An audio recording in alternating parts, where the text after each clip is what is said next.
Talento Aviation.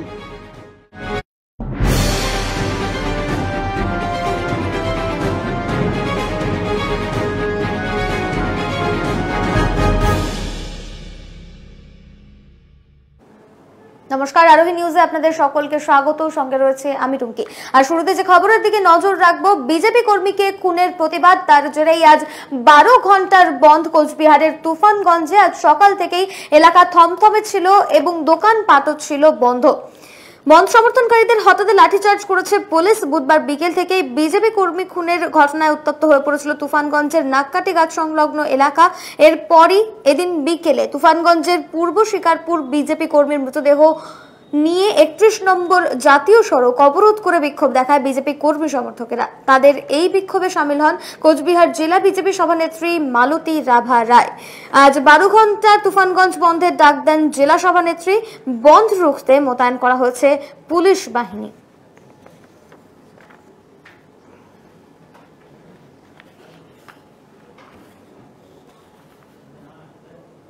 আসন্ন বিধানসভা নির্বাচনে জলপাইগুড়ির সবকটি কেন্দ্র থেকেই জয় পাবে তৃণমূল, এরকম জয় পাবে বিজেপি, এরকমটাই মন্তব্য করলেন বিজেপির সর্বভারতীয় সাধারণ সম্পাদক সায়ন্তন বসু।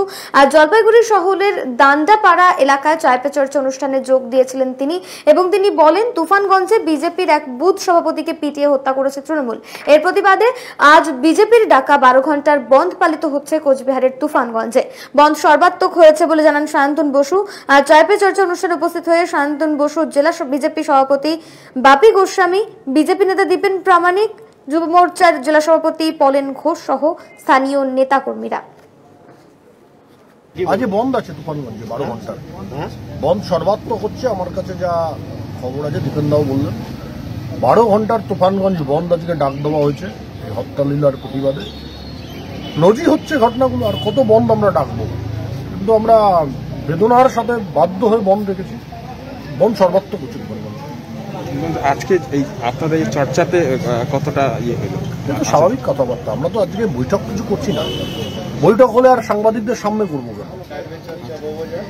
একদম চা চক্র, আমাদের বাঙালিদের স্বভাব অভ্যাস, আড্ডা মারা, কথা বলা সকালবেলা উঠে আমরা করি। আজ জলপাইগুড়ির কার্যকর্তাদের সঙ্গে এই আড্ডার কার্যক্রম আজ বন্ধ আছে তুফানগঞ্জে 12 ঘন্টা। যুবতীর বস্তাবন্দি দেহ উদ্ধারকে কেন্দ্র করে ব্যাপক উত্তেজনা ছড়িয়ে পড়েছে ইকবালপুরের এম এ বালি রোডে। এদিন বস্তাবন্দি দেহ উদ্ধার হয় ওই যুবতীর। ঘটনার পর থেকেই এলাকায় ব্যাপক চাঞ্চল্যের সৃষ্টি হয়। খবর পেয়ে ঘটনাস্থলে পৌঁছয় ইকবালপুর থানার পুলিশ। মৃতের গলায় আঘাতের চিহ্ন রয়েছে বলে জানা গিয়েছে ওই মহিলাকে রাতে বাড়ি থেকে ডেকে নিয়ে যায় তার এক বন্ধু। মদ্যপ অবস্থায় ছিলেন ওই মহিলা। ইতিমধ্যেই ঘটনার তদন্ত শুরু হয়েছে। এদিকে বৃহস্পতিবার এলাকায় পৌঁছয় লালবাজারের হোমিসাইড শাখা ও স্নিফার ডগ। ঘুরে দেখে ঘটনাস্থল।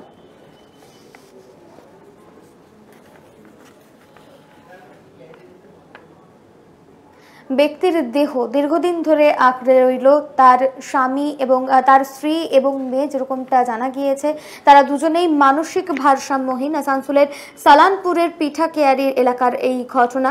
প্রায় কয়েকদিন আগেই মৃত্যু হয় প্রাক্তন রেলকর্মী মিলন কান্তি বিশ্বাস নামে এক ব্যক্তির। প্রতিবেশীরা দেখতে না পেয়ে খবর দেয় পুলিশ এবং স্থানীয় পঞ্চায়েত সদস্যকে। খবর পেয়ে বাড়িতে ঢুকে পুলিশ ও স্থানীয়রা দেখেন দেহ আগলে রয়েছেন স্ত্রী ও মেয়ে। পুলিশ দেহ উদ্ধার করে হাসপাতালে পাঠায়। মিলন কান্তি বাবুর স্ত্রী ও মেয়েকে চিকিৎসার জন্য ডাক্তারের কাছে পাঠানো হয়েছে বলে পিঠাকিয়ারি পঞ্চায়েত সদস্য অসীম কুমার ঘোষ জানিয়েছেন। স্বাভাবিকভাবে মৃত্যু হয়েছে মিলন কান্তি বিশ্বাসের। মৃত্যু হওয়ার পর সেই টাইমটা তো আমরা কেউ জানতে পারিনি। যখন ওনার একদিন কোনো রকম কোনো আওয়াজ পাইনি, তারপরে পাড়ার লোকরা আমাকে সঙ্গে সঙ্গে খবর দেয়। আমাকে বলতে আমি অসীম কুমার ঘোষ, পিঠাকিয়ারি পঞ্চায়েত সদস্য, রূপনারায়ণপুর গ্রাম পঞ্চায়েতের অধীনে।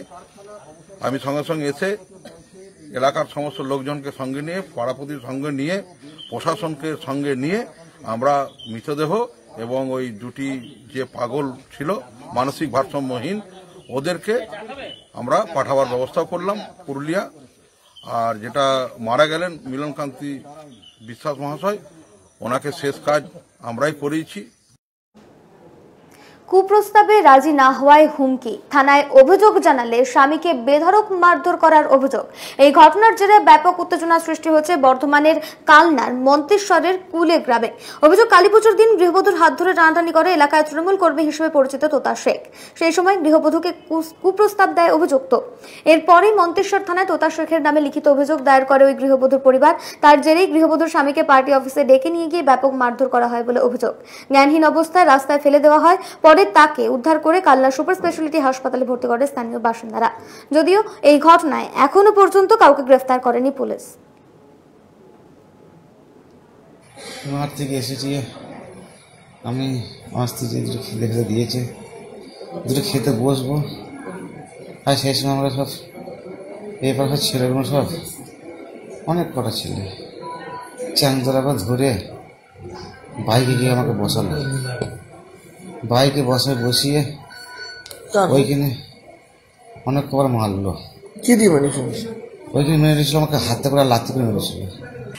আমরা মন্তেশ্বর থানার ভারপ্রাপ্ত আধিকারিক মাননীয় সৈকত মণ্ডল মহাশয়কে অনুরোধ করেছি, যদি কোনো ধরনের ঘটনা ঘটে রাজনৈতিক রং না দেখে যথাযথ যেন ব্যবস্থা নেওয়া হয়। কারণ এটা আমাদের দলনেত্রী বাংলার মুখ্যমন্ত্রী মমতা বন্দ্যোপাধ্যায়ের নির্দেশ, কোনো অপরাধী এলাকায় স্থান নেই। পাশাপাশি যে খবরের দিকে নজর রাখবো, 15 বছর বয়সী যারা বা তার নিচে যারা রয়েছেন তাদের জন্য এখন থেকে লাগবে না ই পাস। এরকমটাই জানিয়ে দিয়েছে মেট্রো রেল কর্তৃপক্ষ। তারা সকাল 11টা থেকে বিকেল 5টা পর্যন্ত শুধুমাত্র মেট্রো কার্ড থাকলেই যাতায়াত করতে পারবেন। ছোটদের ক্ষেত্রে স্কুল আইডি বা যে কোনো রকম আইডি নিয়ে মেট্রোতে সওয়ার হওয়া যাবে বিনা ই পাসে, আর যেমনটাই জানিয়েছে মেট্রো রেল কর্তৃপক্ষ।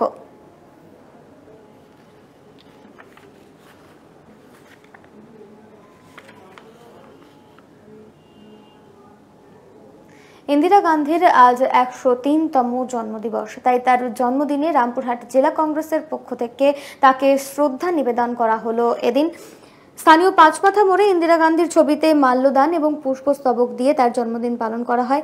ইন্দিরা গান্ধীর ছবিতে মাল্যদান করেন বীরভূম জেলা কংগ্রেসের সভাপতি তথা হাসন বিধানসভার বিধায়ক মিল্টন রশিদ, রামপুরহাট শহর কংগ্রেস সভাপতি শাহজাদা, কিন্তু এছাড়াও বেশ কিছু নেতাকর্মী কংগ্রেসের।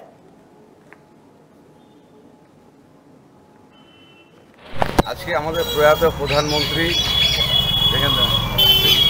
ইন্দিরা গান্ধীর 103তম জন্মদিন। সেই জন্মদিনকে পালন করতে আমরা বীরভূম জেলা কংগ্রেসের কর্মসূচি নিয়েছিলাম যে বীরভূম জেলার প্রত্যেকটা ব্লক কংগ্রেস। আপাতত এই পর্যন্তই। অন্যান্য সব খবরের জন্য নজর রাখুন আরোহী নিউজে।